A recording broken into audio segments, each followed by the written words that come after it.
ശ്രീഗുരുഭ്യോ നമഃ. ഹരി ഓം. ഗുരുബ്രഹ്മാ ഗുരുർവിഷ്ണു ഗുരുദേവോ മഹേശ്വരഃ.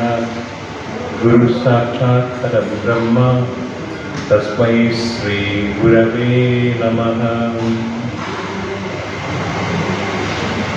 ബ്രഹ്മാനന്ദം പരമസുഖദം കേവലം ജ്ഞാനമൂർത്തിം ദ്വന്ദ്വാതീതം ഗഗനസദൃശം തത്വമസ്യാദിലക്ഷ്യം ഏകം നിത്യം സർവഗീ സാക്ഷിഭൂതം ഭാവാതീതം ത്രിഗുണരഹിതം സദ്ഗുരും തം നമാമി.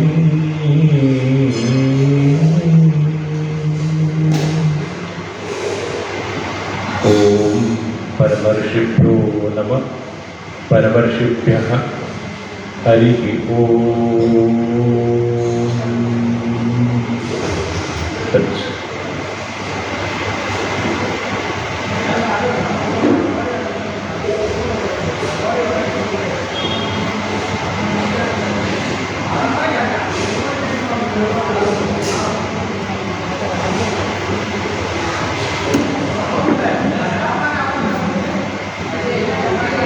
തൃക്കൈക്കാട്ട് സ്വാമിയാർ മഠത്തിലെ അധിഷ്ഠാന ദേവതയായ ശ്രീരാമചന്ദ്രമൂർത്തിക്കും ആഞ്ജനേയ സ്വാമിക്കും നമസ്കാരം. എൻ്റെ ഗുരുദേവനായ ബ്രഹ്മശ്രീ വിശ്വനാഥ നമ്പൂതിരിയുടെ പാദങ്ങളിൽ അനേക കോടി നമസ്കാരം.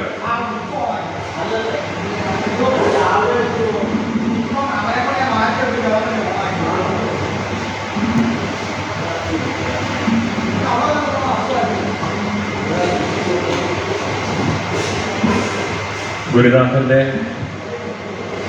ഒരു അനുഗ്രഹമില്ലാതെ ഈ ഒരു സ്ഥാനത്തിരിക്കാനുള്ള യോഗ്യത പോലും എനിക്കില്ല.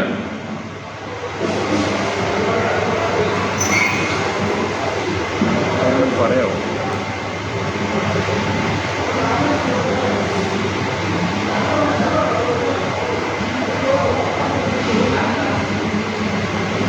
അങ്ങനെയുള്ള ആ ഗുരുദേവന്റെ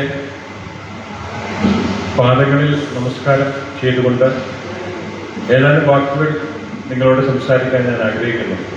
ഒപ്പം ജിജ്ഞാസുക്കളായി ഇവിടെ വന്നു ചേർന്ന് എന്നെ അനുഗ്രഹിക്കുന്ന നിങ്ങളെ ഏവരെയും ഞാൻ വളരെ ആദരപൂർവ്വം ഈ സത്സംഗത്തിലേക്ക് സ്വാഗതം ചെയ്യുന്നതോടൊപ്പം തന്നെ എല്ലാവർക്കും എൻ്റെ വിനയപൂർവ്വമുള്ള നമസ്കാരം.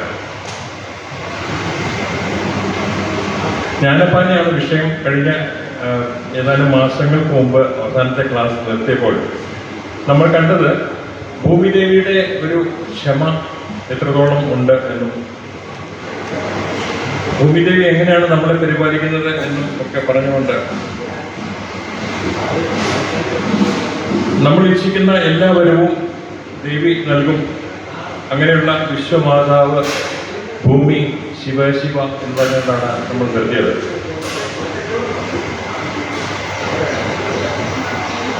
ഭഗവത് ഭക്തന്മാർക്കും അതേപോലെ മോക്ഷം ആഗ്രഹിക്കുന്ന എല്ലാവർക്കും,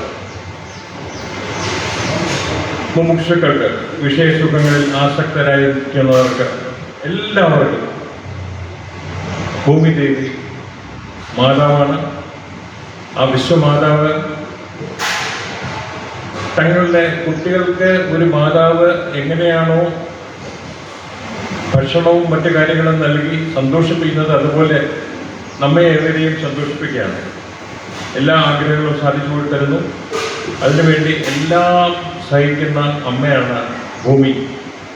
ഇത് എത്ര ആശ്ചര്യകരമാണ് എന്ന് പറഞ്ഞുകൊണ്ടാണ് നമ്മൾ കഴിഞ്ഞ കാലത്ത് നിർത്തിയത്.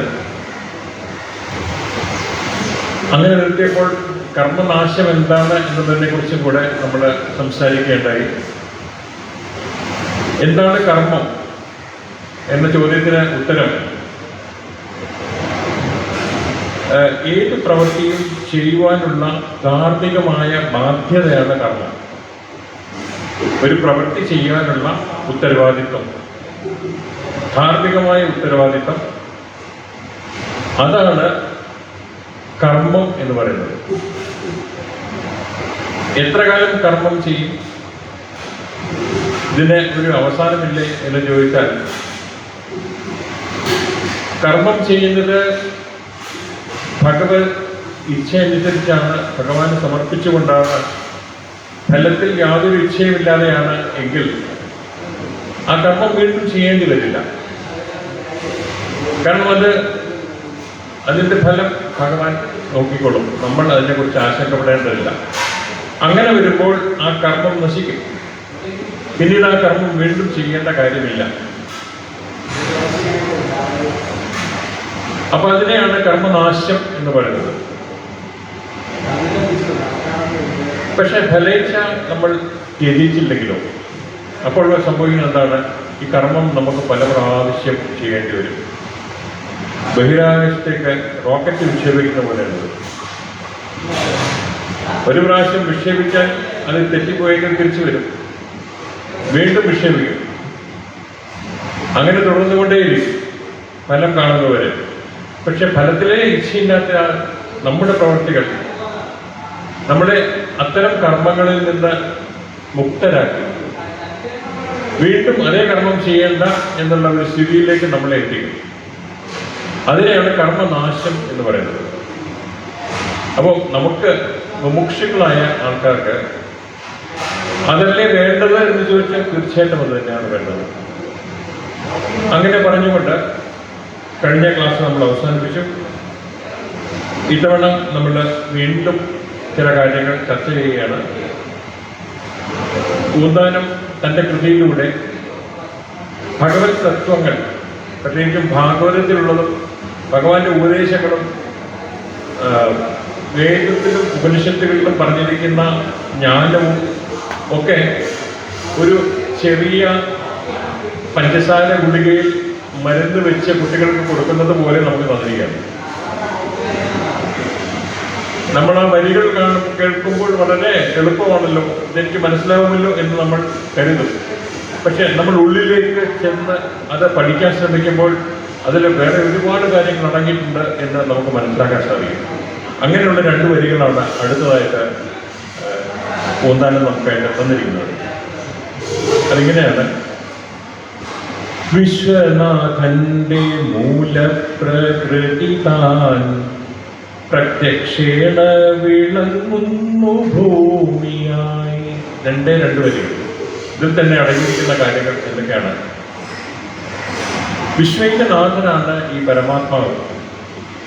ആ പരമാത്മാവിന്റെ മൂലപ്രകൃതി എന്ന് പറയുന്നത് മായയാണ്, മായാഭഗവതി. ആ മായാഭഗവതിയുടെ ഒരു പ്രത്യക്ഷ രൂപം എന്താണെന്ന് ചോദിച്ചാൽ നമുക്ക് കാണാൻ സാധിക്കും ഈ ഭൂമിയാണ്. പ്രത്യക്ഷത്തിൽ കാണുന്നത് നമ്മൾ വിശ്വസിക്കൂ എന്നുണ്ടെങ്കിൽ ഇതാ നോക്കൂ, ഈ പ്രകൃതി, ഈ ഭൂമി, ഇതെല്ലാം തന്നെ വിശ്വനാഥന്റെ മൂലപ്രകൃതിയാകുന്നു. നമുക്ക് ഏവർക്കറിയാം ഭൂമിദേവിയെ മഹാവിഷ്ണുവിന്റെ പത്നിയായിട്ടാണ് നമ്മൾ കരുതുന്നത്. അപ്പോൾ ഈ മൂലപ്രകൃതി എന്ന് പറഞ്ഞാൽ മൂലതത്വമാണ്, അത് മായയാണ്. രാമായണ മാസത്തിൽ നമ്മൾ രാമായണ കിളിപ്പാട്ട് വായിച്ചത് ഓർമ്മയുണ്ടാവുമല്ലോ. അതിൽ അധ്യാത്മരാമായണ കിളിപ്പാട്ടില് ബാലകാണ്ഡത്തിൽ സീതാദേവി ഹനുമാന് രാമതത്വം ഉപദേശിക്കുന്ന ഒരു രംഗമുണ്ട്. ആധ്യാത്മികമായ ജ്ഞാനം, ആത്മതത്വം ഉപദേശിക്കുകയാണ് സീതാദേവി ഹനുമാന്. ആ രംഗം ദേവി അവസാനം പറയുന്നു, ഇനി എന്റെ തത്വം കൊണ്ട് നീ അറിയുക. അതെങ്ങനെയാണ് പാടുന്നത്?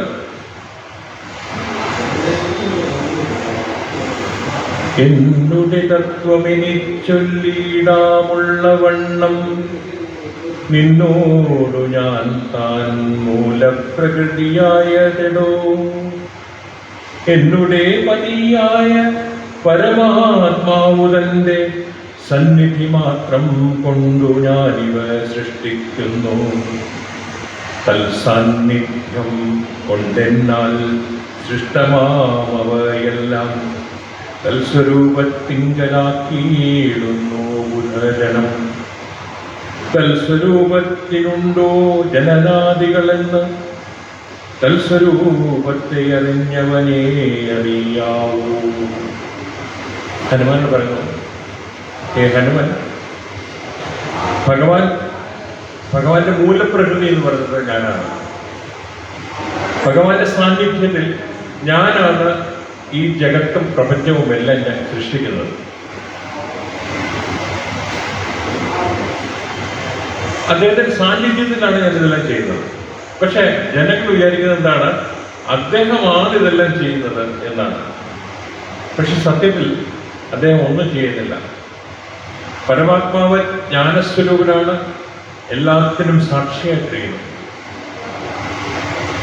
ആ ശക്തി മായാദേവിയെ കൊണ്ട് ഈ ജഗത്തിനെ സൃഷ്ടിക്കുന്നു, ഈ ജഗത്തിനെ പരിപാലിക്കുന്നു. അവസാനം ഈ ജഗത്തിനെ തന്നിലേക്ക് സംഹരിക്കുന്നു. ഇതെല്ലാം ചെയ്യുന്നത് സത്യത്തിൽ ഞാനാണ്, പരമാത്മാവായ ശ്രീരാമദേവനല്ല എന്ന് വളരെ വ്യക്തമായിട്ട് പറയുന്നു. പക്ഷെ നമ്മളെപ്പോലുള്ള ആൾക്കാരൊക്കെ വിചാരിച്ചിരുന്ന എല്ലാം പരമാത്മാവാണ് ചെയ്യുന്നത്. പരമാത്മാവ് സാക്ഷ്യമാണ്. അത് ചെയ്യാനുള്ള ശക്തി മായാദേവിക്ക് കൊടുത്തിരിക്കുന്നു. ഇനി ദേവി മഹാത്മ്യം എടുക്കാം. ഈ അടുത്ത കാലത്ത് നിങ്ങൾ പലരും ദേവി മഹാത്മ്യം വായിച്ചിട്ടുണ്ടാവും. അതായത് നമ്മൾ പൂജയുടെ സമയമായിരുന്നു. ആ സമയത്ത് ദേവി മഹാത്മ്യം വായിക്കുന്നത് വളരെ വിശേഷമാണ്. അതില് ഒരു വരി ഇങ്ങനെയാണ്: വിശ്വേശ്വരിം ജഗദ്ധാത്രിം സ്ഥിതി സംഹാരകാരിണി എന്ന് പറയുന്നത്. ഇവിടെ വിശ്വേശ്വരി ആരാണ്? വിശ്വേശ്വരി സമസ്ത വിശ്വത്തിൻ്റെയും നിയാമകയായ ദേവിയാണ് വിശ്വേശ്വരി. പിന്നെ പറയുന്നത് ജഗദ്ധാത്രി. ജഗദ്ധാത്രി എന്ന് പറയുന്നത് എന്താണ് അർത്ഥം? ചതുർദശ ലോകങ്ങൾ, 14 ലോകങ്ങളും അതിൻ്റെ ആധാരമായിരിക്കുന്നത് ആളാണ് ജഗദ്ധാത്രി എന്ന് പറയുന്നത്. പിന്നെ സ്ഥിതി സംഹാരകാരിണി, അവർ ജഗത്തിൻ്റെ നിർമ്മാണം, ജഗത്തിൻ്റെ സ്ഥിതി, പരിപാലനം, ജഗത്തിൻ്റെ സംഹാരം ഇതെല്ലാം ചെയ്യുന്നത് ദേവിയാണ് എന്ന് ദേവി മഹാത്മ്യത്തിൽ വളരെ വ്യക്തമായിട്ട് മാർക്കണ്ഡേയ മഹർഷി നമുക്ക് പറഞ്ഞു തരുന്നു. അങ്ങനെയുള്ള ദേവിയെയാണ് മൂലപ്രകൃതി എന്ന് പറയുന്നത്. അപ്പൊ നമ്മുടെ മുമ്പിൽ പ്രത്യക്ഷാനുഭവമായിട്ട് നിൽക്കുന്ന ആ ദേവി ആരാണെന്ന് ചോദിച്ചാൽ ഭൂമിദേവി. ആ ദേവിയാണ് നമ്മൾ ആരാധിക്കേണ്ടത്. അങ്ങനെ ആരാധിക്കുന്നതിന് പകരം ആ ദേവിയെ പരമാവധി ചൂഷണം ചെയ്യുകയും വല്ലാതെ കണ്ട് ഉപദ്രവിക്കുകയും ചെയ്യുന്ന ഒരു സ്ഥിതിയാണ് നമ്മളിപ്പോൾ കണ്ടുവരുന്നത്. പ്രകൃതിയുടെ ഒരു നശീകരണം, പരിസ്ഥിതിയെ സംരക്ഷിക്കുന്നതിന് പകരം നശീകരിക്കുക, അതിനെ ചൂഷണം ചെയ്യുക, ഇങ്ങനെയുള്ള കാര്യങ്ങളെല്ലാം ചെയ്തുകൊണ്ടിരിക്കുകയാണ്. അത് വളരെ തെറ്റാണ്. ഭൂമിദേവിയെ വിഷ്ണുപത്നിയായിട്ട് കരുതി, ജഗദ്ധാത്രിയായിട്ട് കരുതി നമ്മൾ തീർച്ചയായിട്ടും ആരാധിക്കേണ്ടതാണ്. അടുത്ത ഒരു 6 വരികളിൽ കൂടെ വളരെ പ്രധാനപ്പെട്ട ചില കാര്യങ്ങൾ, ഭഗവാന്റെ അവതാരങ്ങൾ അതും കൂടെ ചേർത്ത് ചില കാര്യങ്ങൾ ഊന്നാനും നമുക്ക് പറഞ്ഞു തരുന്നു. വളരെ ലളിതമാണ് വാക്കുകൾ, ഓരോ വരിയും വളരെ ലളിതമാണ്. പക്ഷെ അതിൽ ഒരുപാട് കാര്യങ്ങൾ, തത്വങ്ങൾ അടങ്ങിയിരിക്കുന്നു. അതിങ്ങനെയാണ്: അവനീതല പാലനത്തിനല്ലോ അവതാരങ്ങളും പല തോക്കുമ്പോൾ അതുകൊണ്ടു വിശേഷിച്ചു ഭൂലോകം 14 ഉത്തമമെന്നല്ലോ. വേദവാദികളായ മുനികളും വേദവും ബഹുമാനിച്ചു ചൊല്ലുന്നു. ഇതിന്റെ ഒരു പ്രത്യക്ഷത്തിലുള്ള അർത്ഥം എന്ന് പറയുന്നത് ഈ ഭൂമിയുടെ പരിപാലനം എന്നുള്ളതാണ് എല്ലാ അവതാരങ്ങളും ധർമ്മമായിട്ട് എടുത്തിട്ടുള്ളത്. അപ്പോൾ ഈ അവനീപാലനത്തിന് അല്ലെങ്കിൽ ഭൂമിയുടെ പരിപാലനത്തിന് വേണ്ടിയിട്ടും സംരക്ഷണത്തിന് വേണ്ടിയിട്ടും ആണ് ഈ അവതാരങ്ങളെല്ലാം എത്തിയിട്ടുള്ളത്. അതിൽ തന്നെ പ്രധാനപ്പെട്ട ഒന്നാണ് ഭൂലോകം. അപ്പോൾ 14 ലോകങ്ങളിലും വെച്ച ഏറ്റവും പ്രധാനം എന്ന് പറയുന്നത് ഭൂലോകമാണ് എന്ന് ഇവിടെ നമ്മെ കവി ഓർമ്മിപ്പിക്കുകയാണ്. അതാര് പറയുന്നു എന്ന് ചോദിച്ചാൽ വേദം തന്നെ അത് പറയുന്നുണ്ട്. വേദജ്ഞരായിട്ടുള്ള ഋഷികളെല്ലാം അത് പറയുന്നുണ്ട്. അങ്ങനെ ഈശ്വരൻ തന്നെ ഓരോ കാലങ്ങളിൽ അവതരിച്ച് താൻ സൃഷ്ടിച്ച പ്രപഞ്ചത്തിന് സംരക്ഷണം നൽകിക്കൊണ്ട്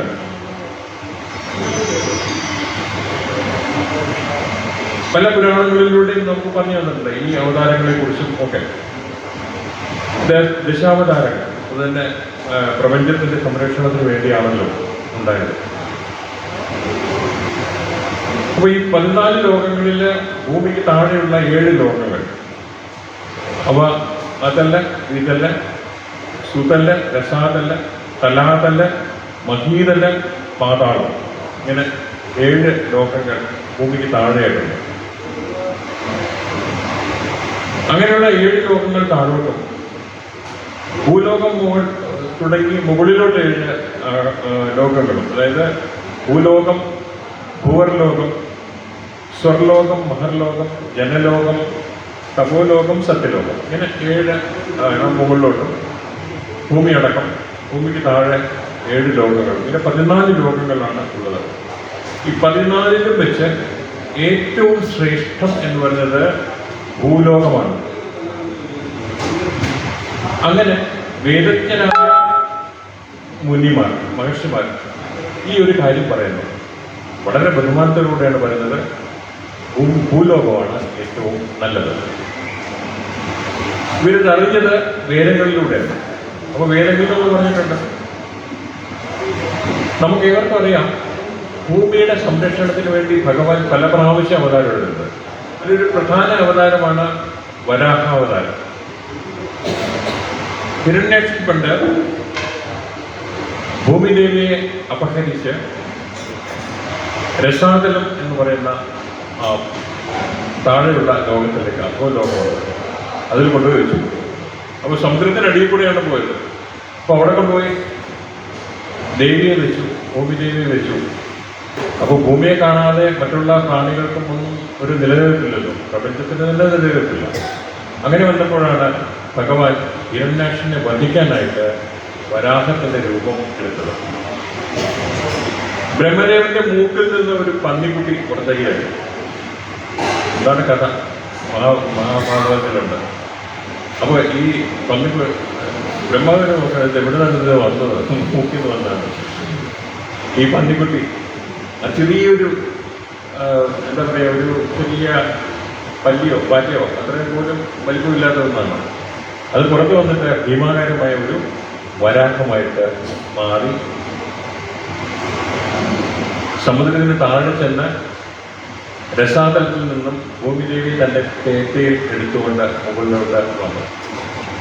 അപ്പൊ ഹിരണ്യാക്ഷൻ വെറുതെ ഇരിക്കുന്നില്ല. ഹിരണ്യാക്ഷൻ പറഞ്ഞു, ഇതാരാണ് ഇത് കൊണ്ടുപോകുന്നത്? ഞാനാണല്ലോ ഇവിടെ രസാതലത്തിൽ കൊണ്ടുപോയത്, ഇതിൽ നിന്ന് ഉയർത്തി കൊണ്ടുപോകുന്ന ആരാണെന്ന് പറഞ്ഞ് അയാളും പുറകെ വന്നു. അയാളും ഭയങ്കര ഭൂമാകാരനായ ഒരു അസുരനായിരുന്നു. ഭാഗവതത്തിൽ പറയുന്നത് അദ്ദേഹം കടലിൽ ഇറങ്ങിയപ്പോൾ മുട്ടോളമേ ഉണ്ടായിരുന്നു കടൽ. അത്രയും ഭീകരനാണ് ഈ ഹിരണ്യാക്ഷൻ. അപ്പോൾ ഹിരണ്യാക്ഷനുമായിട്ട് വരാഹമൂർത്തിക്ക് ഭയങ്കരമായ യുദ്ധം നടക്കും. യുദ്ധത്തിനൊടുവിൽ ഹിരണ്യാക്ഷൻ വധിക്കപ്പെടും. അതാണ് കഥ. ഇവിടെ അറിയേണ്ട ഒരു കാര്യം, ഈ വരാഹമൂർത്തിയെ മഹാഭാരതത്തില് വേദമൂർത്തിയായിട്ടാണ് പറയുന്നത്. സാക്ഷാൽ യജ്ഞമൂർത്തിയാണ്. ഒരു യജ്ഞം നടക്കുമ്പോൾ ഒരു യാഗശാലയിൽ എന്തൊക്കെ സംവിധാനങ്ങൾ വേണമോ അതെല്ലാം ആ ഭഗവാന്റെ രൂപത്തിലുണ്ട്, വരാഹമൂർത്തിയുടെ രൂപത്തിലുണ്ട്. അതുകൊണ്ടാണ് വരാഹമൂർത്തിയെ വേദമൂർത്തിയായിട്ടും യജ്ഞമൂർത്തിയായിട്ടും പറയുന്നത്. അങ്ങനെയുള്ള വരാഹമൂർത്തിയെ നമ്മൾ ആരാധിക്കണം. അങ്ങനെ ആരാധിക്കുമ്പോൾ നമുക്ക് കിട്ടുന്ന ആ ഒരു ഫലം എന്ന് പറയുന്നത് നമുക്ക് സുഖം കിട്ടും. മനസ്സിനും ശരീരത്തിനും നമുക്ക് ചുറ്റുമുള്ള ആൾക്കാർക്ക് എല്ലാവരും സുഖം കിട്ടും. ക്ഷേത്രമുണ്ട് വരാഹമൂർത്തിക്ക്. തിരുവനന്തപുരം ശ്രീപത്മനാഭസ്വാമി ക്ഷേത്രത്തിലെ തെക്കുവശത്ത് ഇത് കഴിഞ്ഞാൽ ഇത് നടന്നു പോകാൻ ദൂരമേ ഉള്ളൂ. ലക്ഷ്മി വരാഹമൂർത്തിയുടെ ഒരു ക്ഷേത്രമുണ്ട്. അവിടെ ലക്ഷ്മിയുമുണ്ട്, വരാഹമൂർത്തിയുണ്ട്. വളരെ മനോഹരമായ ഒരു ക്ഷേത്രമാണ്. ആരെങ്കിലും ഇനി തിരുവനന്തപുരം സന്ദർശിക്കുന്നുവെങ്കിൽ, ഇതുവരെ സന്ദർശിച്ചിട്ടില്ലെങ്കിൽ അല്ലെങ്കിൽ ഇതുവരെ ആ ക്ഷേത്രത്തിൽ പോയിട്ടില്ലെങ്കിൽ തീർച്ചയായിട്ടും പോകണം. പത്മനാഭസ്വാമി ക്ഷേത്രത്തിൽ നിന്നും വളരെ അടുത്ത് നടന്നു പോകാവുന്ന ദൂരമേ ഉള്ളൂ. ഞാൻ എന്തുകൊണ്ടിത് പറഞ്ഞു ചോദിച്ചാൽ, ഞാൻ കുറെ കാലം അവിടെ ജോലി ചെയ്യുകയും പഠിക്കുകയും പിന്നീട് ജോലി ചെയ്യുകയൊക്കെ ചെയ്ത സമയങ്ങളിൽ എപ്പോഴും ഇല്ലെങ്കിലും വല്ലപ്പോഴും ഒക്കെ പോയി തൊഴിലിട്ടുള്ള ഒരു ക്ഷേത്രമാണ്. അതിൻ്റെ ഒരു സൗഭാഗ്യം എനിക്കെപ്പോഴും ലഭിച്ചിട്ടുണ്ട്. അതുകൊണ്ടാണ് അത് ഞാൻ എടുത്തു പറയാൻ കഴിയും. ഇത് കൂടാതെ എത്രയോ അവതാരങ്ങൾ ഉണ്ടായിട്ടുണ്ട്. ധാരാളം അവതാരങ്ങൾ ഭൂമിയിൽ ഭഗവാന്റേതായുണ്ട്. ഭക്താവതാരമാണ് പ്രധാനമായിട്ടും നമ്മൾ പറയുന്നതെങ്കിലും, ഇപ്പോൾ ഉദാഹരണത്തിന് നരനാരായണ അവതാരം, അങ്ങനെ ഒരു അവതാരമുണ്ട്. അപ്പോ മഹാഭാരതത്തില് അർജുനൻ നരനും ഭഗവാൻ ശ്രീകൃഷ്ണൻ നാരായണനുമാണ്. നരനാരായണന്മാർ ഒരു സഹസ്ര കവചൻ എന്ന് പറഞ്ഞൊരു വലിയ അസുരനുമായിട്ട് യുദ്ധം ചെയ്തു. അദ്ദേഹത്തിന് 1000 കവചങ്ങൾ ശരീരത്തിലുണ്ട്. അപ്പോൾ കൊല്ലുക എന്ന് പറഞ്ഞാൽ അത്ര എളുപ്പമുള്ള കാര്യമില്ല. ഭയങ്കരമായ യുദ്ധമാണ് ഇത് നടക്കുന്നത്. അപ്പം ഒരു കവചം നരൻ ആണ് ഭേദിക്കുന്നതെങ്കിൽ അടുത്ത കവചം നാരായണൻ ഭേദിക്കും. ഇങ്ങനെ വന്ന് വർഷങ്ങളോളം കഴിഞ്ഞ് 999 കവചങ്ങളും ഭേദിക്കപ്പെട്ടു. പിന്നെ ഒരു കവചമേ ഉള്ളൂ. അപ്പോഴത്തേക്കും എല്ലാവർക്കും ഭയങ്കര ക്ഷീണമായി. തൽക്കാലം യുദ്ധം നിർത്തി. ഈ സഹസ്ര കവചനാണ് അടുത്ത ജന്മത്തിലെ കർണനായിട്ട് അവതരിച്ചത്. ആ കവചമൊക്കെ ആയിട്ടാണ് പുള്ളി ജനിക്കുന്നത്. അത് നിങ്ങൾക്കറിയാം. അതിൽ നിന്ന് മോചനം കിട്ടണമെങ്കിൽ ഒറ്റ മാർഗമേ ഉള്ളൂ. അത് അയാൾ തന്നെ ദാനം ചെയ്യണം. അതുകൊണ്ട് ഇന്ദ്രനെ അയച്ച് ആ കവചം ദാനമായി വാങ്ങി അവസാനം നരനായിട്ട് ജനിച്ച അർജുനനാണ് അവസാനം കർണനെ വധിക്കുന്നത്. അങ്ങനെ സഹസ്ര കവചന്റെ കഥ നീങ്ങി. അപ്പോൾ അവിടെയും ഈ ഭൂമിയെ സംരക്ഷിക്കാൻ വേണ്ടിയിട്ടാണ് ഈ നരനാരായണന്മാരുടെ അവതാരം. അത് പറയാൻ വേണ്ടിയാണ് ഞാൻ ഇത്രയും പറയുന്നത്. ഇനി വേറൊരു പ്രധാനപ്പെട്ട അവതാരമുണ്ട്. ഭാഗവതത്തിൽ തന്നെ പറയുന്ന അവതാരമാണ് കപിലാവതാരം.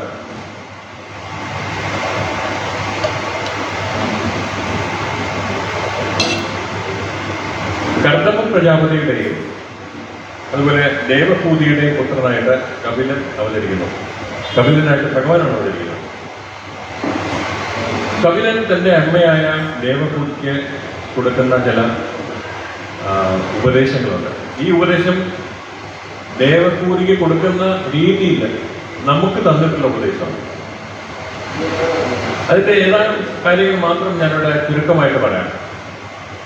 വിശദമായിട്ട് നിങ്ങൾക്ക് കേൾക്കാം എന്നുണ്ടെങ്കിൽ എൻ്റെ ഗുരുനാഥനായ ബ്രഹ്മശ്രീ വിശ്വനാഥൻ നമ്പൂരി സാറിൻ്റെ 1.5 മണിക്കൂർ നേരത്തെ ഒരു പ്രഭാഷണമുണ്ട് കപിലോപദേശത്തിനെ പറ്റി. അത് യൂട്യൂബിൽ കിട്ടും. അതൊക്കെ നിങ്ങൾ കേൾക്കുക. അത് കേട്ടാൽ മാത്രം പോരാ, പല പ്രാവശ്യം കേട്ട് മനനം ചെയ്യണം. മനനം ക്രമേണ നമ്മളെ എങ്ങോട്ട് നയിക്കും? നിധിധ്യാസനത്തിലേക്ക് നയിക്കും. അങ്ങനെ നമ്മുടെ ജീവിതത്തിൽ അത് പ്രാവർത്തികമാക്കാൻ സാധിക്കും. അല്ലെങ്കിൽ എന്ത് പ്രയോജനം ഈ കാര്യങ്ങൾ പഠിച്ചിട്ട്? ഏതായാലും അതിന് സാരാംശം മാത്രം ഇവിടെ നമുക്ക് ചർച്ച ചെയ്യാം. കപിലൻ അമ്മയായ ദേവഭൂതിക്ക് ഒരു കുറേ ഉപദേശങ്ങൾ കൊടുക്കുന്നു. അതിൻ്റെ ഒരു എസൻസ് മാത്രം ഇവിടെ പറയാം. ജീവനും ബന്ധമോക്ഷങ്ങൾക്കും കാരണം എന്ന് പറയുന്നത് മനസ്സാണ്. ബന്ധങ്ങൾക്ക് കാരണം മനസ്സാണ്. നമ്മുടെ ജീവനും ഇവിടുത്തെ ജീവിതത്തിന് കാരണവും മനസ്സ് തന്നെയാണ്. മന ഏവ മനുഷ്യാണാം കാരണം ബന്ധമോക്ഷയോ. എവിടെ പറഞ്ഞിട്ടുള്ളത്?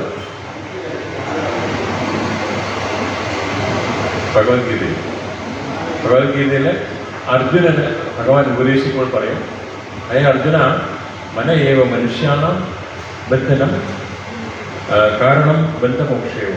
അപ്പോൾ ബന്ധത്തിനും മോക്ഷത്തിനും കാരണമായി തീരുന്നത് മനസ്സാണ് എന്ന് പറയുന്നത്. അപ്പോൾ ഈ എന്താണ് മനസ്സിൻ്റെ ഒരു കുഴപ്പം ചോദിച്ചാൽ, മനസ്സ് വിഷയങ്ങളിൽ ഒത്തുനിന്നാൽ അതുകൊണ്ടാണ് ഈ ബന്ധമുണ്ടാകുന്നത്. ബന്ധം എന്ന് പറഞ്ഞാൽ നമ്മൾ ഇംഗ്ലീഷിൽ ബോണ്ടേജ് എന്ന് പറയാം. അപ്പൊ അങ്ങനെ ഒരു ബന്ധനം അത് നമ്മുടെ ബന്ധനത്തിലേക്കാണ് കൊണ്ടുപോകുന്നത്, ബോണ്ടേജിലേക്ക് നമ്മളെ കൊണ്ടുപോകും. അതേസമയം മനസ്സിലെ ഈശ്വരഭക്തിയാണെങ്കിലോ ഒരു വിഷയങ്ങളുമില്ല, വിഷയങ്ങളെക്കുറിച്ച് ചർച്ചയില്ല. ചിന്തിക്കുന്നത് മുഴുവനും ഭഗവാനെ കുറിച്ചും ഈശ്വരൻ ഭക്തിയോടുകൂടി നമ്മൾ സ്മരിച്ചാൽ നമുക്ക് കിട്ടുന്നതാണ് മോക്ഷം. അതാണ് ഭഗവാൻ പറഞ്ഞത്, മനയോ മനുഷ്യാണം കാരണം ബന്ധമോക്ഷയോഗവും. അപ്പോൾ മനുഷ്യൻ നമുക്ക് ഏത് രീതിയിലും ഉപയോഗിക്കാം. ഒന്നുകിൽ നമുക്ക് വിഷയസുഖങ്ങളെ ആസ്വദിച്ച് അതിൻ്റെ കാര്യങ്ങളെക്കുറിച്ച് ചിന്തിച്ചിരിക്കാം, അപ്പോൾ അത് ബന്ധനത്തിൽ കൊണ്ടുപോയി വിടും. അതേസമയം ഈശ്വരഭക്തിയോടുകൂടി നമ്മൾ ഈശ്വരനെ സ്മരിക്കുകയാണെങ്കിൽ അത് ഈ ബന്ധങ്ങളെല്ലാം വിടുവിച്ച് നമ്മളെ മോക്ഷത്തിലേക്ക് എത്തിക്കും. ചോയ്സ് ആരുടെയാണ് ചോയ്സ്? ആരുടെയാണ്? നമ്മുടെ തന്നെയാണ് ചോയ്സ്. എപ്പോഴാണ് മനസ്സ് ഞാൻ എൻ്റേത്, അഹം മമ എന്ന് പറയുന്ന ആ ഒരു ഒട്ടലിൽ നിന്ന് വേർപെടുന്നുവോ അപ്പോൾ നമ്മൾ ഷഡ് റിപുക്കളിൽ നിന്ന് രക്ഷ നേടും. ഏതാണ് ഈ ഷഡ് റിപുക്കൾ? 6 ശത്രുക്കൾ. എല്ലാ സത്സംഗത്തിലും ഇതിനെക്കുറിച്ച് പറയുന്നതാണ്.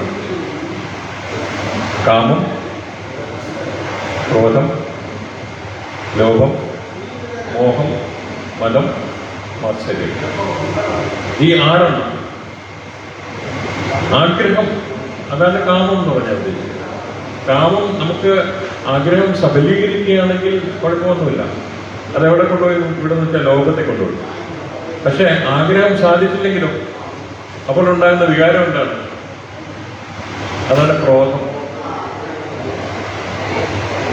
ക്രോധം എന്നുള്ള ഫീലിംഗ് വന്നു കഴിഞ്ഞാൽ വളരെ ശക്തമായൊരു വികാരമാണ്. അത് വന്നു കഴിഞ്ഞാൽ നമുക്ക് പിന്നെ ഒന്നിനെക്കുറിച്ച് ഓർമ്മ കാണില്ല. ദേഷ്യം വന്നു കഴിഞ്ഞാൽ ആരെങ്കിലും ഓർമ്മ എന്തെങ്കിലും ഞാൻ വല്ലാത്ത ദേഷ്യത്തിലായിരുന്നു, അതുകൊണ്ട് ഞാൻ അറിയാതെ പറഞ്ഞു പോയാലും ക്ഷമിക്കണം എന്ന് പറഞ്ഞ് പിന്നീട് നമ്മൾ ക്ഷമ ചോദിക്കാറുണ്ട്. ദേഷ്യത്തിലിരിക്കുമ്പോൾ ഓർത്തൂടെ, എനിക്ക് പിന്നെ ഒന്നും വേണ്ടല്ലോ. ഇനി ക്രോധം. ഇനി ആഗ്രഹം സാധിച്ചാൽ അത് ലോഭത്തിൽ കൊണ്ടുപോകും. ലോഭം എന്താണ്? എൻ്റേത്, എനിക്ക് ഉപയോഗിക്കാനുള്ളത് എന്നുള്ള രീതിയിൽ ഒരു ലുബ്ധനായി മാറും. കൈ കിട്ടത് വിടാനായിട്ട് ബുദ്ധിമുട്ടുണ്ട്. പക്ഷെ നമുക്ക് ഏവർക്കറിയാവുന്നൊരു സത്യമുണ്ട്, നമ്മൾ വരുമ്പോൾ ഒന്നും കൊണ്ടുവന്നില്ല, പോകുമ്പോഴും ഒന്നും കൊണ്ടുപോകുന്നില്ല. പിന്നെ എന്തിനാണ് ഈ ലോകം? അതിനെക്കുറിച്ച് നമ്മൾ ചിന്തിക്കണം. അതാണ് കപിലൻ നമ്മളോട് പറയുന്നത്. പിന്നെ മോഹമുണ്ടാവും. അപ്പോൾ ഒരിക്കൽ എന്തെങ്കിലും ലഭിച്ചു കഴിഞ്ഞാൽ അത് വീണ്ടും വീണ്ടും ലഭിക്കണം എന്നുള്ള ഒരു മോഹം ഉണ്ടാവും. ആ മോഹമാണ് പിന്നീട് അത് അങ്ങനെ കിട്ടിക്കഴിയുമ്പോഴത്തേക്കും നമുക്ക് ഉണ്ടാകുന്നതാണ് മതം. മതം അഹങ്കാരമാണ്. മതം എനിക്ക് എല്ലാം ഉണ്ട്, ഞാനാണ് സർവാധിപതി, എനിക്ക് എന്തും കൊടുക്കാൻ സാധിക്കും എന്നുള്ള മതം ഉണ്ടാവും.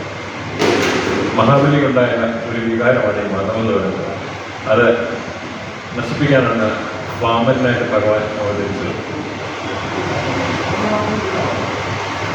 മതം ഉണ്ടാകുമ്പോഴത്തേക്കും വേറൊരു കാര്യമുണ്ട്, എനിക്ക് മാത്രം മതി, മറ്റവന് വേണ്ട, ഞാൻ നന്നായാൽ മതി, മറ്റുള്ളവർ ആരും നന്നായരുത്.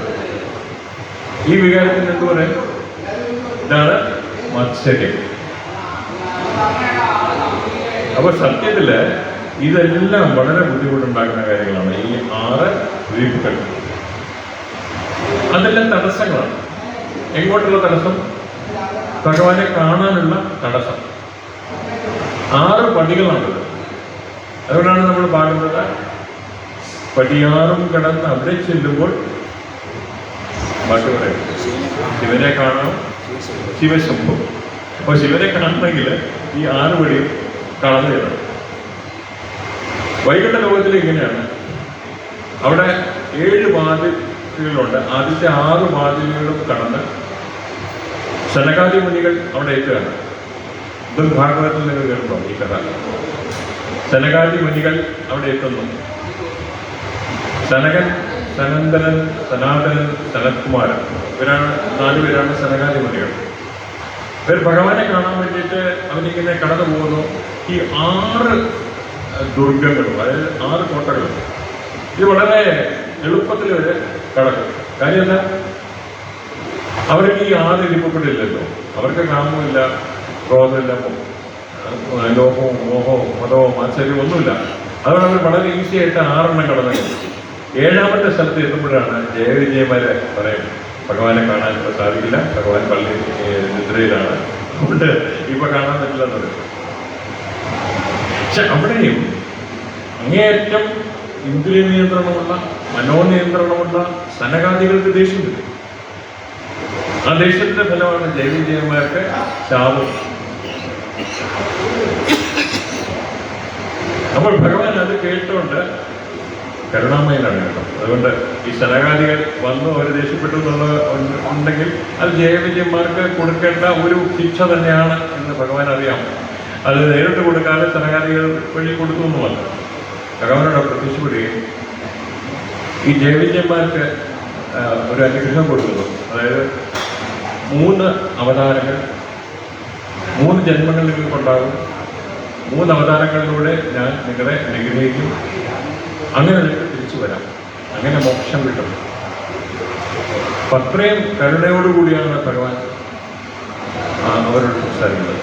സനകാദികളാകട്ടെ ഞാൻ നേരത്തെ സൂചിപ്പിച്ച 6 ദുർഗങ്ങളിൽ കടന്ന് 7ാമത്തെ ദുർഗത്തിലെത്തി അവിടുത്തെ ആ കോട്ടയിൽ നിന്ന് ഭഗവാനെ കണ്ടിട്ട് അവർ സന്തോഷത്തോടുകൂടി തിരിച്ചു പോവുകയാണ്. ഈ സനകാദികൾ ആരാണെന്ന് ചോദിച്ചാൽ ബ്രഹ്മാവിൻ്റെ മക്കളാണ്, ബ്രഹ്മപുത്രന്മാരാണ്. എപ്പോഴും ചെറുപ്പമാണ്, അത് വളരെ കുട്ടികളാണ്, എപ്പോഴും വിദ്യാർത്ഥികളാണ്, എപ്പോഴും പഠിച്ചുകൊണ്ടിരിക്കും.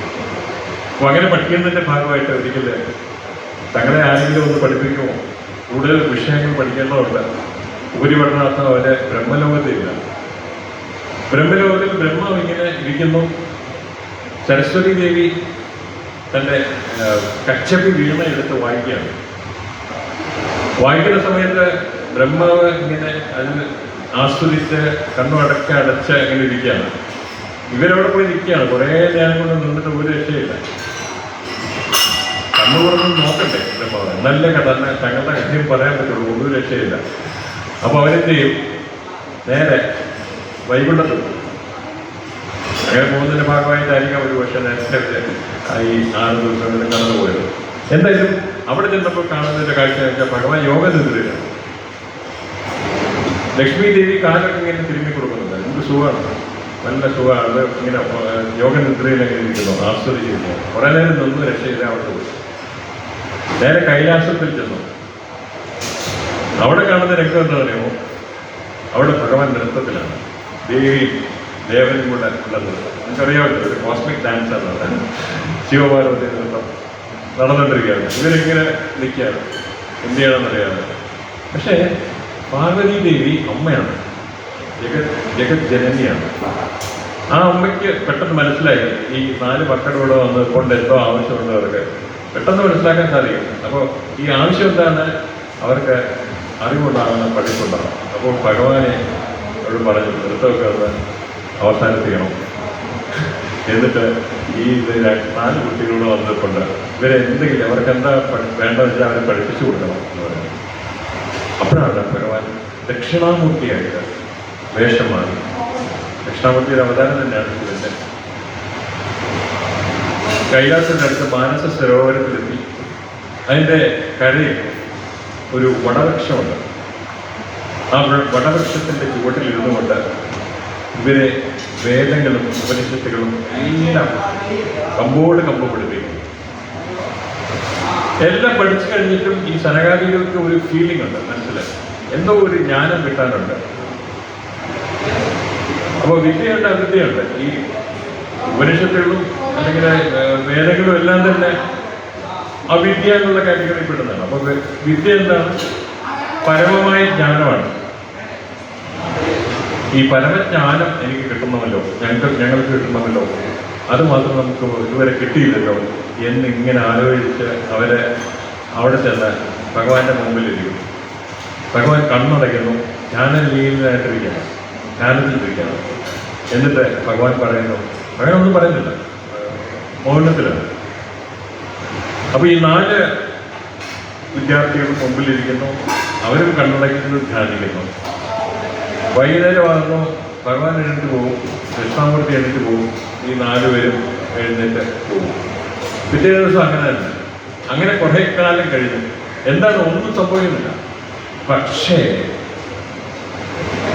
ഭഗവാന്റെ ആ മൗനത്തിലൂടെ, ആ ധ്യാനത്തിലൂടെ ഇവർക്ക് വേണ്ട ജ്ഞാനം അവരിലേക്ക് എത്തുന്നു എന്നുള്ളതാണ്.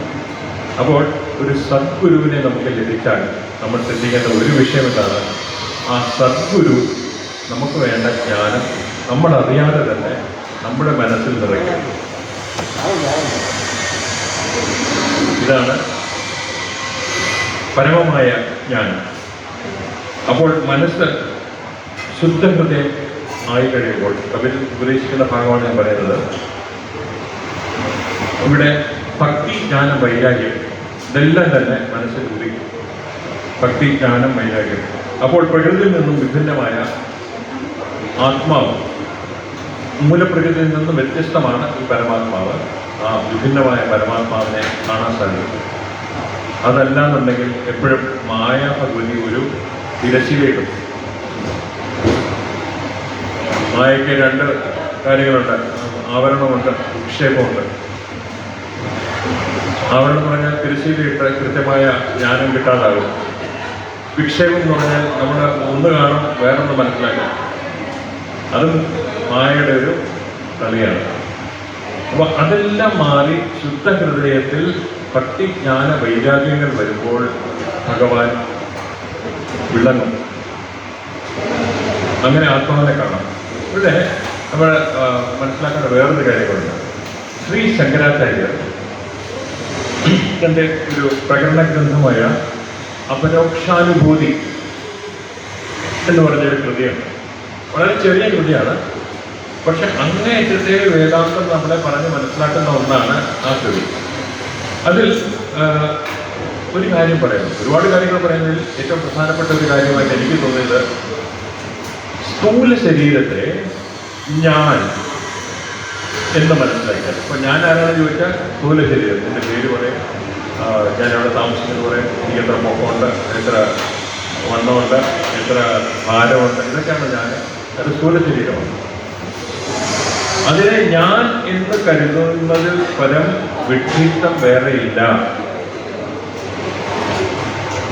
അപ്പൊ ഞാനെന്ന് പറയുന്ന ആരാണ്? എന്നിൽ ഉള്ളിലിരിക്കുന്ന സ്വയം പ്രകാശിക്കുന്ന ആത്മാവാണ്.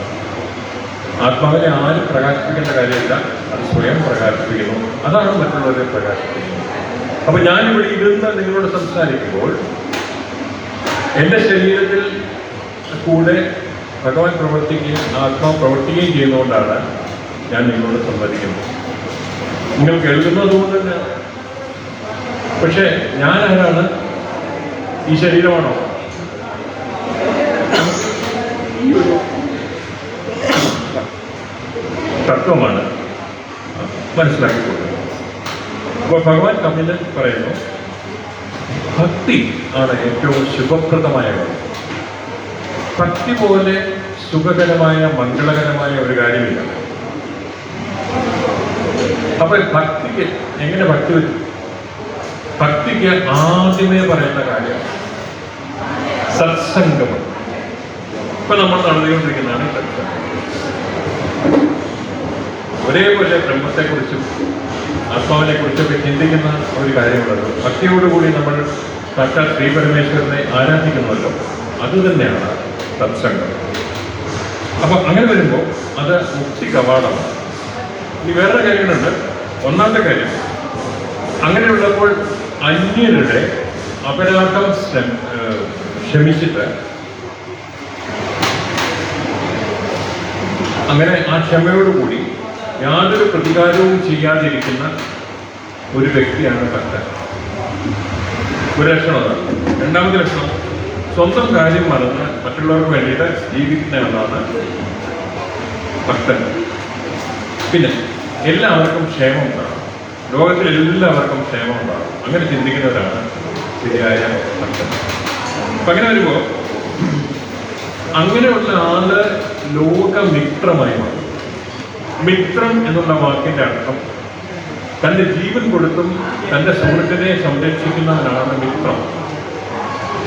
സുഹൃത്ത് എന്ന് പറഞ്ഞാൽ വെറുതെ ഒരു നേരം പോക്കിന് കണ്ട് സംസാരിച്ച് കുറച്ച് കഴിയുമ്പോൾ പിരിയുക, അതാണ് സൗഹൃദം, സുഹൃത്ത് എന്നൊക്കെ നമ്മൾ പറയുന്നത്. പക്ഷെ മിത്രം എന്ന് പറഞ്ഞാൽ ഏതൊരു കാലഘട്ടത്തിലും ഏതൊരാപത്തിലും തന്റെ ശരീരം വെടിഞ്ഞു തന്റെ സുഹൃത്തിനെ സംരക്ഷിക്കുന്നവനാണ് ശരിയായ മിത്രം. ഇനി നിങ്ങൾ ആലോചിച്ച് നോക്കൂ, ആരാണ് നമ്മുടെ മിത്രം, ശരിയായ മിത്രം? നമ്മുടെ കൂടെ ജീവിക്കുന്നവരാണോ, അതോ നമ്മുടെ സുഹൃത്തുക്കളാണോ, ബന്ധുക്കളാണോ? ആരാണ് ശരിയായ മിത്രം എന്ന് സ്വയം ഒന്ന് ആലോചിച്ച് നോക്കുക. അങ്ങനെ അനന്യ ഭക്തി കൊണ്ട് സർവവും വെടിഞ്ഞ് ഭഗവത് കഥകൾ കേട്ട് രമിക്കുന്ന ആൾക്കാർ, അതാണ് സത്സംഗത്തിൽ വരുന്നത്. അങ്ങനെയുള്ള ആൾക്കാർ ദുഃഖമകറ്റി മറ്റുള്ളവരെ, ഭഗവാൻ ദുഃഖമകറ്റി അവരെ സംരക്ഷിക്കും. ഇനി ഭക്തിയോഗം മൂലം മനസ്സിന് ചാഞ്ചല്യമില്ലാതെ വരും. ഭക്തിയുടെ വേറൊരു പ്രത്യേകത ഇതാണ്, നമ്മുടെ മനസ്സിന് ചാഞ്ചല്യം പൂർണ്ണമായിട്ടും ഇല്ലാതാകും. തന്മൂലം ജ്ഞാനം ഉണ്ടാകും. അപ്പോൾ മനസ്സ് സ്ഥിരമായി കഴിഞ്ഞാൽ അതിന്റെ ചഞ്ചലത്വം നഷ്ടപ്പെടുന്നു. ഇത് വേണോ അത് വേണോ കൺഫ്യൂഷനൊന്നുമില്ല. ആ ചഞ്ചലത്വം നഷ്ടപ്പെട്ട് വിരക്തി ഉണ്ടാകും. വിരക്തി ഉണ്ടാകുന്ന മനസ്സിൽ എന്താണ് ഉണ്ടാകുന്നത്? ജ്ഞാനം ഉണ്ടാകും. അവർക്കേ ജ്ഞാനം ഉണ്ടാവുകയുള്ളൂ.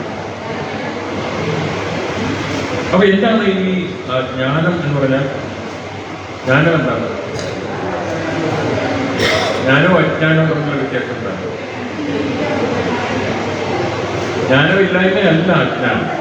അജ്ഞാനം വരെ, അജ്ഞാനം വെച്ചാൽ മറ്റുള്ള കാര്യങ്ങളെക്കുറിച്ചുള്ള അറിവാണ്, ഭൗതികമായ കാര്യങ്ങളെക്കുറിച്ചുള്ള അറിവിന് അജ്ഞാനം എന്ന് പറയും. ജ്ഞാനം എന്ന് പറഞ്ഞാൽ ഒന്നേ ഉള്ളൂ, പരബ്രഹ്മത്തെ തിരിച്ചറിയുക.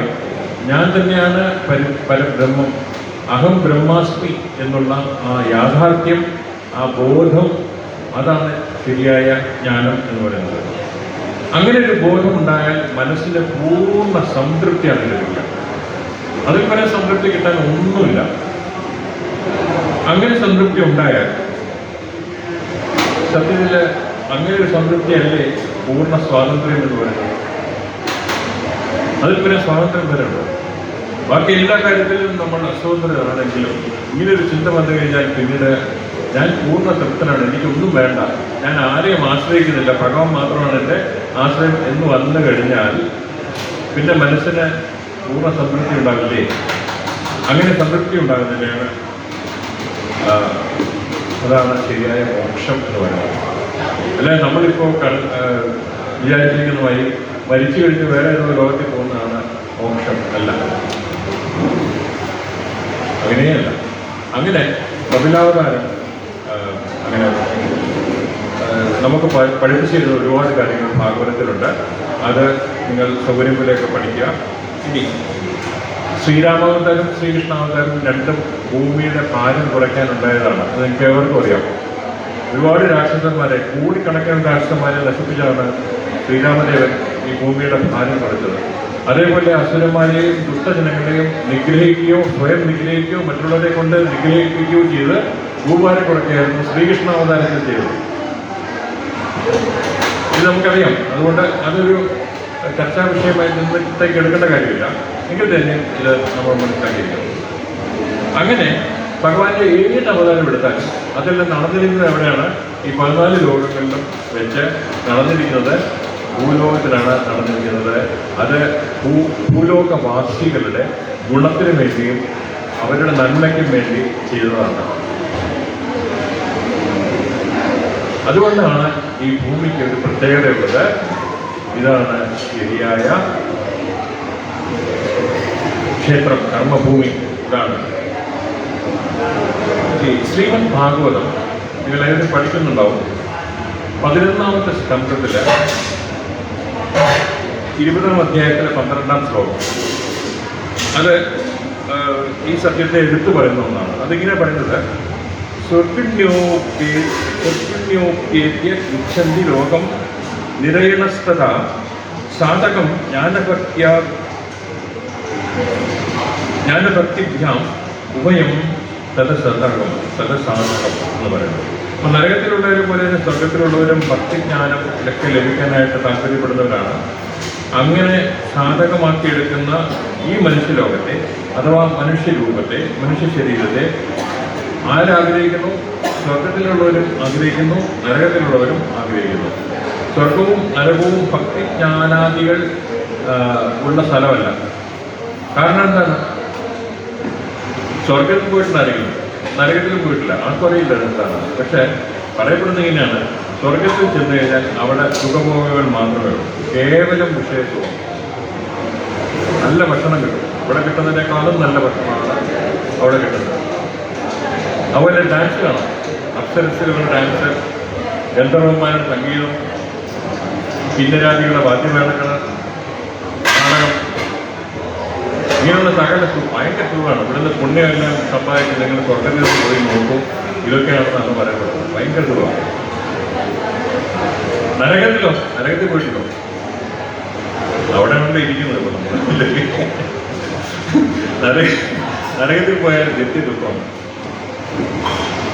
അപ്പൊ ഇവിടെ ഒന്നും കിട്ടില്ല. ഏതാണ്ട് ഭക്തിയും ജ്ഞാനം വൈരാഗ്യം ഒന്നും കിട്ടാൻ പോകുന്നില്ല. അത് കിട്ടണമെങ്കിൽ ഭൂമി ഉണ്ടാവണം. അങ്ങനെ ഈ സ്വർഗത്തെയും നരകത്തെയും അതിശയിച്ചു നിൽക്കുന്ന ഒന്നാണ് നമ്മുടെ ഭൂമി, നമ്മുടെ ഭൂലോകം. അതുകൊണ്ട് തന്നെ അത് വളരെ വളരെ വളരെ പ്രധാനപ്പെട്ടതാണ്, എല്ലാത്തിലും ഉത്തമമാണ് എന്ന് പറയുന്നു. ഈ ഉപദേശം 11ാമത്തെ സ്കന്ധത്തിൽ ഭഗവാൻ ഉദ്ധവർക്ക് കൊടുക്കുന്ന ഉപദേശമാണ്. ഉദ്ധവോപദേശത്തിൽ വരുന്നതാണിത്. അങ്ങനെ വരുമ്പോൾ മഹാഭാഗവതത്തിൽ പറഞ്ഞു എന്നുള്ളത് കൊണ്ടും അത് ഭഗവാന്റെ വാണിയാണ് എന്നുള്ളത് കൊണ്ടും തീർച്ചയായിട്ടും അത് വേദജ്ഞർ അല്ലെങ്കിൽ മുനീശ്വരന്മാർക്ക് അറിയുന്നു. വേദജ്ഞർ എന്ന് പറഞ്ഞാൽ വേദത്തെക്കുറിച്ച് അറിവുള്ളവരാണ്. അങ്ങനെയുള്ള ഋഷികൾ ഇതിനെക്കുറിച്ച് അറിയുന്നു. അതുകൊണ്ട് അത് വേദ സംഹിതമാണ് എന്ന് പറയാം.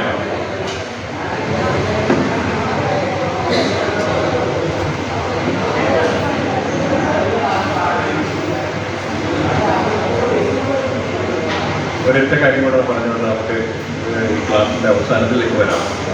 കാരണം ഇത് വളരെ പ്രധാനപ്പെട്ട ഒരു കാര്യം കൂടെയാണ് നമ്മൾ പറഞ്ഞിട്ടുണ്ട്.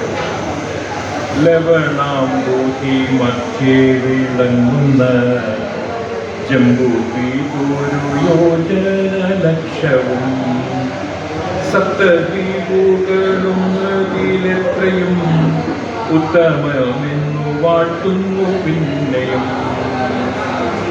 വളരെ ലളിതമായിട്ട് പഞ്ചമസ്കന്ധം, ശ്രീമദ് ഭാഗവതത്തിലെ പഞ്ചമസ്കന്ധത്തിൽ പറയുന്ന ഭൂഗോള വർണ്ണനയുടെ ഒരു കാര്യം ഇവിടെ കവി അവതരിപ്പിക്കുകയാണ്. ലവണ സമുദ്രത്തിന്റെ മധ്യത്തിൽ 1,00,000 യോജന വിസ്തീർണമുള്ള ജംബൂദ്വീപം ഉണ്ട്. അത് ഇപ്പോഴത്തെ ഈ ഏഷ്യൻ വൻകര എന്ന് പറയുന്നതാണ് എന്നാണ് പറയപ്പെടുന്നത്. പണ്ഡിതൻ അങ്ങനെയാണ് പറയുന്നത്. നമ്മളിപ്പോൾ ഏഷ്യയിലാണ് നമ്മൾ താമസിക്കുന്നത്, അത് ജംബൂദ്വീപമാണ്. അപ്പോൾ ഈ പഞ്ചമസ്കന്ധം നമ്മൾ പഠിക്കുമ്പോൾ അതിലെ ഭൂഗോള വർണ്ണനയിലെ സപ്തസാഗരങ്ങളെക്കുറിച്ചും സപ്തദ്വീപുകളെക്കുറിച്ചും ഒക്കെ പറയുന്നത്. അതിലെ ജംബൂദ്വീപം ഏറ്റവും പ്രധാനപ്പെട്ട ഒന്നാണ്.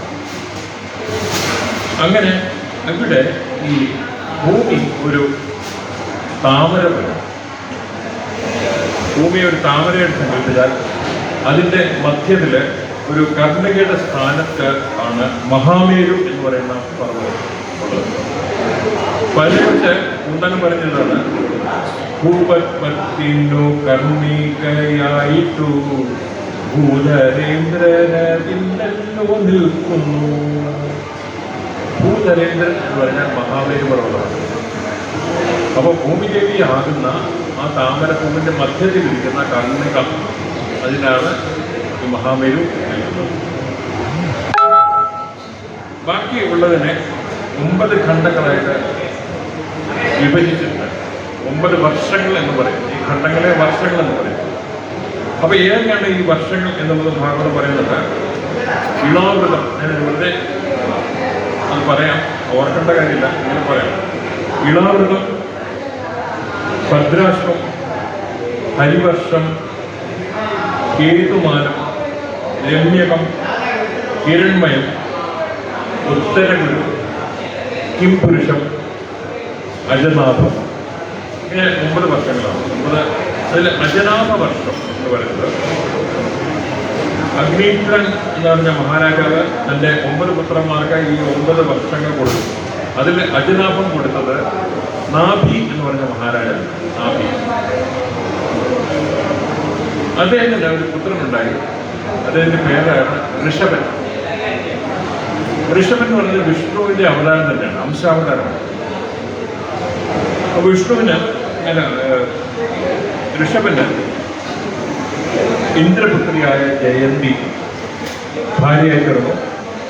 ആ ജയന്തിയിൽ 100 പുത്രന്മാരുണ്ടായി. 100 പുത്രന്മാരിൽ ഏറ്റവും മൂത്തവനാണ് ഭരതൻ.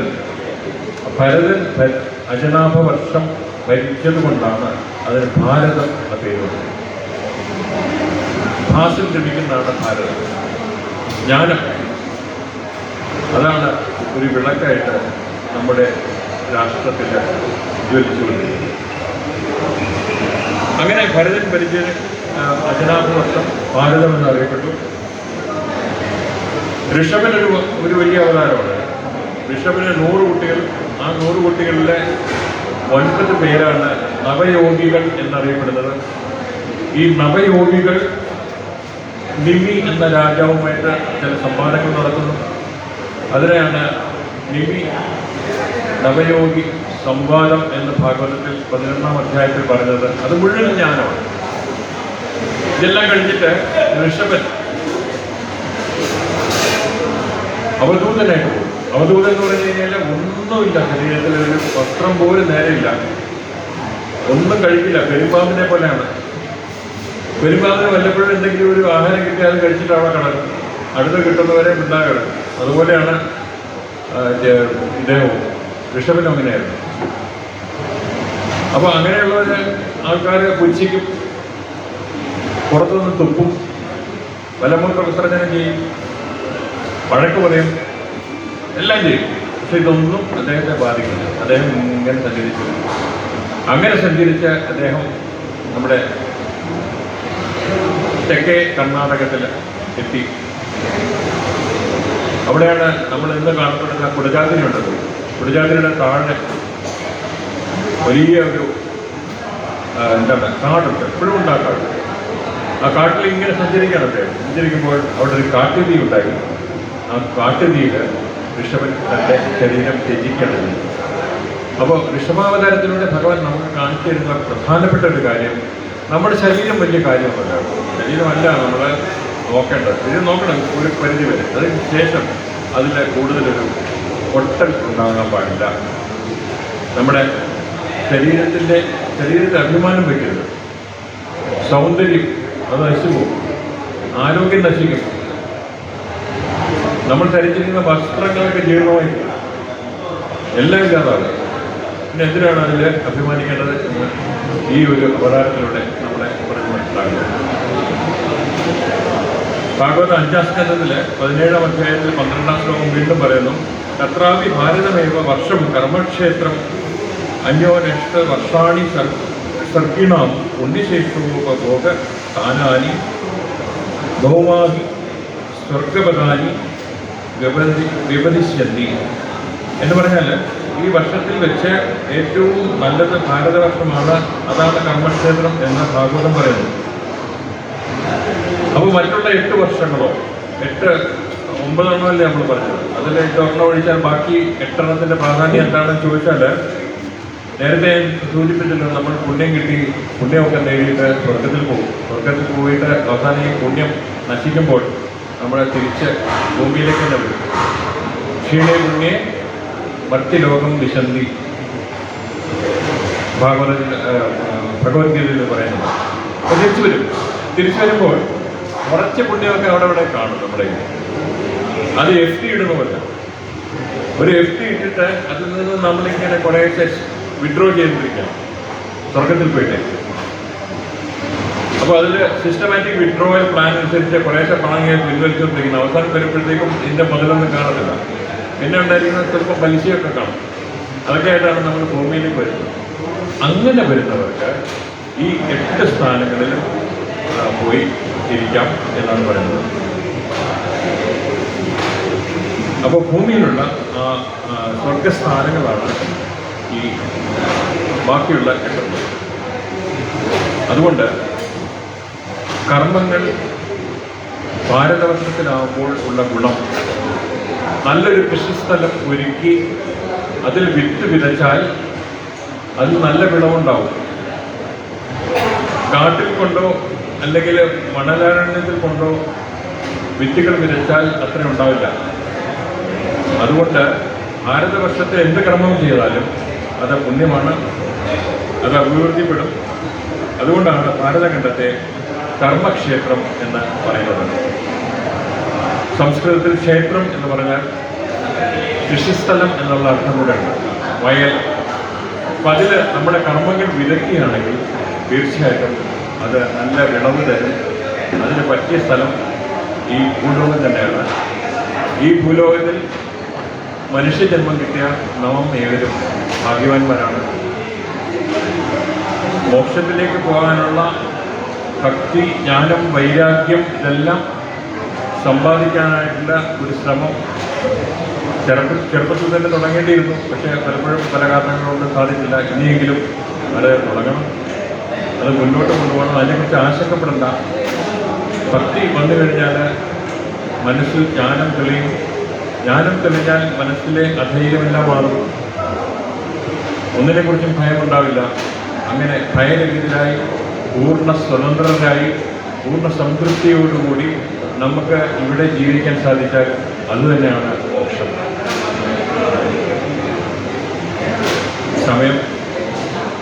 അനുവദിച്ച സമയം കഴിഞ്ഞതിനാൽ ഞാൻ ഈ ഭാഗത്ത് നിർത്തുകയാണ്. എന്തെങ്കിലും സംശയങ്ങളോ ആശങ്കകളോ നിങ്ങളുടെ അഭിപ്രായങ്ങളോ പറയാനുണ്ടെങ്കിൽ ഒരു 1-2 മിനിറ്റ് കൊണ്ട് പറയാം. എന്തെങ്കിലും ചോദ്യങ്ങളുണ്ടെങ്കിൽ ചോദിക്കാം, അല്ലെങ്കിൽ എനിക്ക് ചില അഭിപ്രായങ്ങളുണ്ടാവും, അത് പറയാം. നിങ്ങൾ വായിച്ച് മനസ്സിലാക്കി ചില കാര്യങ്ങളുണ്ടാവും. അതൊക്കെ സത്സംഗം എന്ന് പറയുമ്പോഴത്തേക്കും ഒരാൾ സംസാരിക്കുമ്പോൾ മറ്റുള്ളവർ കേൾക്കുന്നു എന്നുള്ളതല്ല, എല്ലാവരും അതിൽ പങ്കെടുക്കുക എന്നുള്ളതാണ് ആക്ടിവിറ്റി. അപ്പോൾ അങ്ങനെ എന്തെങ്കിലും ഉണ്ടെങ്കിൽ പറയുക. 1-2 മിനിറ്റ്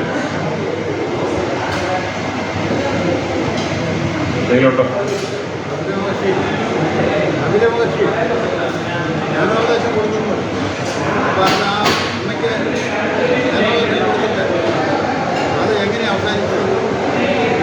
ഭക്തി ജ്ഞാന വൈരാഗ്യങ്ങളെ കുറിച്ച് വിശദമായിട്ട് പറഞ്ഞു കൊടുത്തതിന് ശേഷം അമ്മ സന്യാസം സ്വീകരിച്ച് ആ മുക്തിയിലേക്ക് പോകുന്നതായിട്ടാണ് സൂചന.